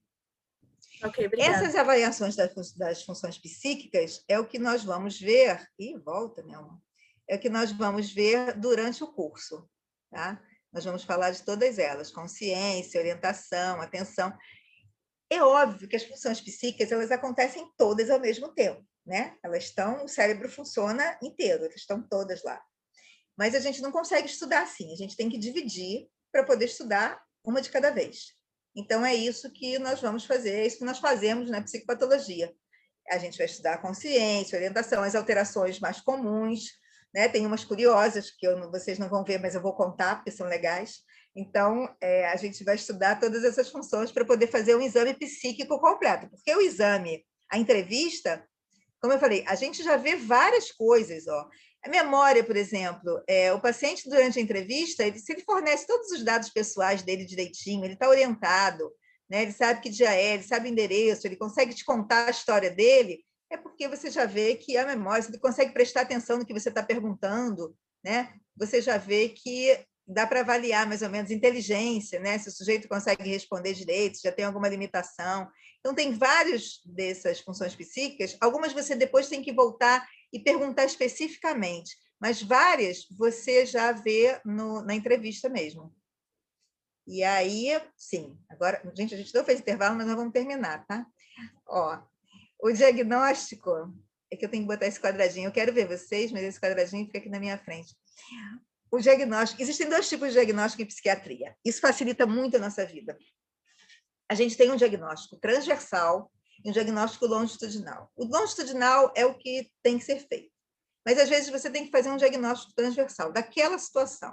Você está num pronto-socorro e aparece uma pessoa com uma agitação psicomotora, com delírio. Aí você pode fazer um diagnóstico sindrômico, né? Você pode ter, assim, uma síndrome delirante alucinatória.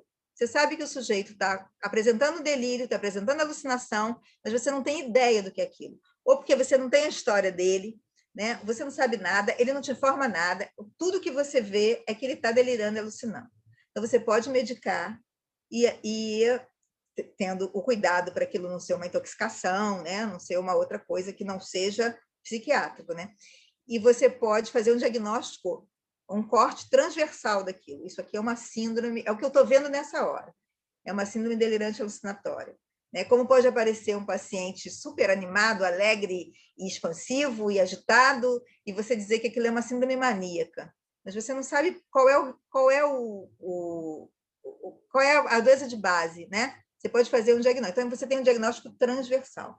Esse diagnóstico transversal, ele não costuma, assim, pode ser, você pode acertar de primeira, né? Mas você tem que fazer um diagnóstico longitudinal. Esse diagnóstico longitudinal, o que vai dar para a gente é a história, que é aquilo que eu estava falando. Como é que começou? Como é que foi a primeira crise? Né? E aí, o que ele fez? Ele se recuperou? Ele voltou para trabalhar? Bom, se ele voltou para trabalhar, ele se recuperou mesmo, né? Então, pode ser que a gente tenha um transtorno de humor. Aí ele foi, aí teve a segunda crise. Depois da segunda crise, ele ficou pior, ou ele se recuperou novamente, igual. Né? Como é que evoluiu? Como é que foram os sintomas delirantes? Os sintomas alucinatórios? Porque a gente vai ver, por exemplo, geralmente as alucinações dos transtornos de humor, elas são congruentes com a ideia. O cara está muito animado e os delírios dele são lindos, né? As alucinações e os delírios, geralmente delírio, são grandiosos, são uma coisa bem animada sempre, né? E o do esquizofrênico já é diferente, já é mais persecutório, mas isso não impede que um esquizofrênico tenha um delírio de grandeza e fique animado. Então, por isso que você precisa de um diagnóstico longitudinal. Às vezes, você pega um paciente com transtorno de humor, com sintoma psicótico, numa primeira crise, que você jura que é um esquizofrênico, e aí ele vai, fica bom e deprime. Faz uma depressão igual o livro. Você fala, temos aqui um bipolar. Entendeu? Então, é muito importante esse diagnóstico. A gente não consegue fazer diagnóstico sem observação, sem um tempo. Para você dar um diagnóstico definitivo, você precisa de um tempo de observação, ou para frente ou para trás. Porque você pode fazer observando o doente, né? Se o doente continua com você, você observa ele, ou então você pega a história dele passada. Se você tiver uma boa história, você também consegue ver como é que essa evolução foi. Perguntas? Nada, Bruninha. Eu tô ótima, amei demais, sem dúvidas, no momento, até o momento. Mas não tem problema. Qualquer dúvida, vocês... Caio apareceu. O Caio, que não quis intervalo, tinha desaparecido dali, tá vendo? Não, mas eu estou aqui anotando tudo. Professora, perdão, até essa parte está tranquilo. Mas lá atrás a senhora falou do livro do Jasper lá, que não era para a gente estudar ele por agora. E qual livro que a senhora indica, então? É o, Vou te mostrar, é o do Paulo... É maravilhoso. Lindo. Olha como é lindo. Esse aqui é super legal de ler. Não, a gente tem o do Paulo. Do Paulo é bom. Esse mesmo, esse que eu estou falando. O Del Galarrongo. Cadê ele? Esse aqui do Paulo, ó. Esse que a senhora indica, então. Esse é bem legal. Eu acho que é uma iniciação, entendeu? Você entende, você organiza a sua cabeça com ele e vai ler o Jasper. O Jasper você pode ler assim, deitado na rede, entendeu? Uma coisa assim, bem legal, que aí é quase poesia, entendeu? Mas esse aqui é bem objetivo e bem legal. Eu gosto bem do livro do Paulo. Eu não consegui ver o nome dele. Ele é horrível de pronunciar. Eu botei no... É ruim mesmo. Horrível. Eu sempre erro. É Del Galarrondo. Psicopatologia e semiologia dos transtornos mentais. Psicopatologia e semiologia dos transtornos mentais. Isso. Ele é bem legal. Olha, viu? O Ricardo sabe falar o nome.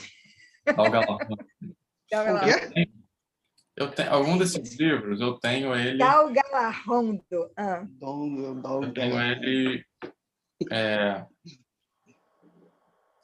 para mostrar para vocês alguns capítulos em PDF, se vocês quiserem dar uma olhada. Eu posso enviar para vocês. É bem legal. Ele é um livro mais moderno, né? Uma visão mais moderna, e ele é bem didático. É bem legal. Exato. Eu já dei uma folheada nele, ele é bem simples de entender, a linguagem dele é bem... Então, aí depois você complica com Jaspers. Tá bom, meninos? Então, quando é que a gente vai se ver agora? Daqui a 15 dias, né? Isso, daqui a 2 semanas. Na próxima, deixa eu ver aqui. Acho que é 24, né? A ideia é dia 24. Então tá. A ideia é que vocês aproveitem essa semana para pegar... pega o livro do Del Galarrondo. Ele está na 3ª edição. Deixa eu ver um negócio aqui. Se eu já mando eu tenho a 2ª. Eu tenho vou criar um Dropbox para vocês com alguns artigos e textos e livros para vocês terem recurso, né? Enquanto vocês não compram ou não têm acesso, dá para vocês lerem. E aí, Nelma, se você quiser dar de tarefa para eles lerem para a próxima aula algum capítulo específico ou qual é a nossa próxima aula? Espera aí, deixa eu ver aqui que eu não sei. Porque aí, qual que é a ideia? Eu não gosto de fazer muita aula teórica seguida sem dar tempo de que vocês estudem, porque, assim, grande parte do conhecimento que vocês vão adquirir em psiquiatria vão vir do paciente, né, na parte prática, e de leitura, né? A aula expositiva é para te dar um panorama geral do que vocês precisam saber, apontar quais são as coisas mais importantes e tirar dúvida, discutir casos que vocês tiveram. Então, para vocês aproveitarem o máximo a experiência da Nelma, o conhecimento da Nelma, se vocês tiverem lido algum capítulo, tiverem perguntas da prática, vai ser muito mais produtivo, muito mais proveitoso. Vocês vão aproveitar muito mais essas aulas. Então, o que acontecia ano passado, que eu resolvi mudar, é que as aulas eram toda semana e os pacientes, os alunos com plantão, com várias outras tarefas, não tinham tempo para sentar e ler. Então, eu quero que vocês peguem um turno, pelo menos, no mínimo, um turno para vocês, para sentarem e estudarem. Então, a ideia de fazer de 15 em 15 dias é que, por exemplo, se vocês não conseguirem na semana, quarta-feira que vem à tarde, vocês sentem e estudem. façam exercícios, enfim. Eu vou mandar aqui, ó. Acho que eu já tenho. Ricardo, Fala. então semana que vem não vai ter aula. Não da Nelma, nem de ninguém. Não. Eu quero que vocês organizem a prática com o Jorge Jaber, semana Tá. que vem. Tá. E leiam alguns capítulos do Psicopatologia. Eu mandei, se vocês conseguem checar no chat aí, se vocês conseguem abrir. Tá, e só uma dica aí, ó, o livro do Paulo no mês do consumidor da Amazon está R$100. Eu paguei 150 nele. Acabei de comprar já. Caiu pragmático. Precavido. Tem em PDF, eu mandei em PDF para vocês.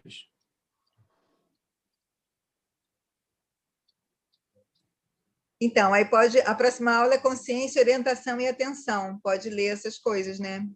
Isso, consciência, orientação e atenção. Aí eu vou arrumar uns filminhos para gente, para ver se fica mais divertido. Tá. A partir de abril, vocês vão ter aula de manhã também, de neurociência. E eu quero ir aos poucos, vamos vendo, se vocês acharem que que precisam mais de aulas teóricas, que não está sendo o suficiente, a gente aumenta a frequência, aumenta o número, chama outros professores. Mas eu acho que psicopatologia, especificamente, uma matéria que precisa ser digerida ainda, né? Se você todo dia, toda semana, tanto é que a Nelma perguntou se queria toda semana ou de 15 em 15. Eu achei melhor de 15 em 15. Para dar tempo de vocês, justamente... Porque quando for estudar clínica, né? Quando for ter aula de clínica, é tão fundamental ter uma ideia boa de psicopatologia.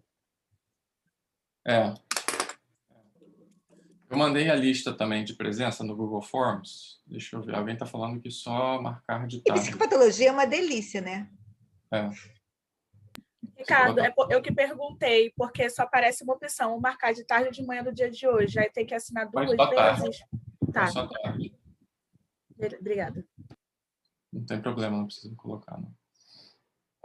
Quem foi de manhã pode fazer de manhã também, que a gente não mandou, mas a de manhã acho que foi a aula inaugural, a maioria das pessoas estavam presentes, não precisa da de manhã não, é só dessa de tarde que a gente marcou. E aí é isso, se alguém quiser, alguém tem mais alguma pergunta para a Nelma ou quer...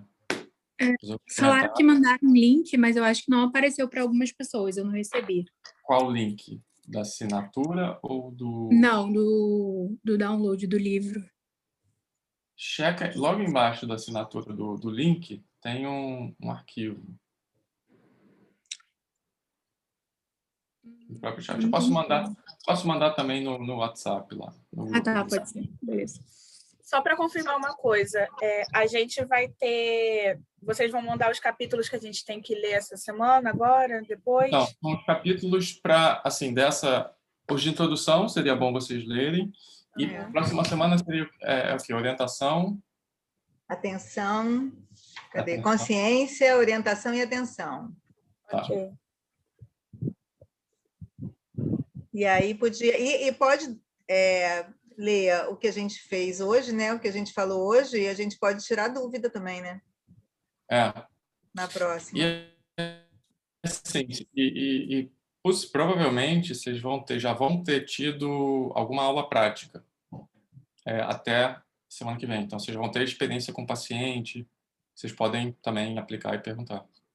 Uma coisa que que vocês têm que desenvolver, ou que eu acho que é mais importante vocês desenvolverem, é a capacidade de observação e de descrição, né? Vocês vão agir como se fosse um repórter lá, dizendo exatamente... Finge que você está descrevendo para uma pessoa que não está vendo o paciente, como é que ele está, o que ele está apresentando, e a desenvolver essa habilidade, com o tempo vocês vão usando os termos técnicos corretos. Porque a descrição é muito importante, porque se você descreve o paciente, quando alguém lê descreve, paciente disse que houve vozes, quando alguém lê esse relato daqui a 5 anos, que o paciente estiver de outro jeito, a pessoa vai saber exatamente como ela estava naquela época. Se você usa muito termo técnico, aí você vê e fala assim, acho que esse médico botou isso aqui, não sei, será que é isso mesmo que ele estava vendo? Você fica sempre em dúvida, né? Você fica, não sei, será que a alucinação era essa? Então, é legal descrever mesmo. O legal do exame psíquico, o exame psíquico bem feito, ele é todo escrito, é um relato. É um O relato. paciente disse isso, disse aquilo, está achando isso, pensou isso, me olhou de cara feia. Quem quiser, um escritor muito bom para você ler do ponto de vista psicodinâmico e de psicopatologia é o Dostoiévski. Se você ler lá a descrição de como é o tal paciente, você consegue fazer uma súmula psicopatológica só com a descrição dele. Isso é muito legal. E aí, basicamente isso. Se vocês tiverem também alguma dúvida ao longo da semana e quiserem... vocês têm acesso ao AVA, né, que é o Ambiente de Aprendizagem Virtual, Ambiente Virtual de Aprendizagem da PUC, que é o Moodle. Eu ainda não coloquei nada lá, ele está vazio, mas lá que eu vou colocar as aulas. E lá tem um fórum de perguntas. Eu vou dar a Nelma acesso também, depois, se ela quiser entrar, dar uma olhada, ver o que os alunos estão comentando. Tenta fazer o cadastro lá pelo CCE, se vocês já tiverem feito a matrícula. E se tiver alguma dificuldade, me aciona que eu ensino para vocês como é que faz. Tá bom? Então tá bom. Então, até daqui a 15 dias. Até daqui a 15 dias. Dá tempo de ficar bastante curioso.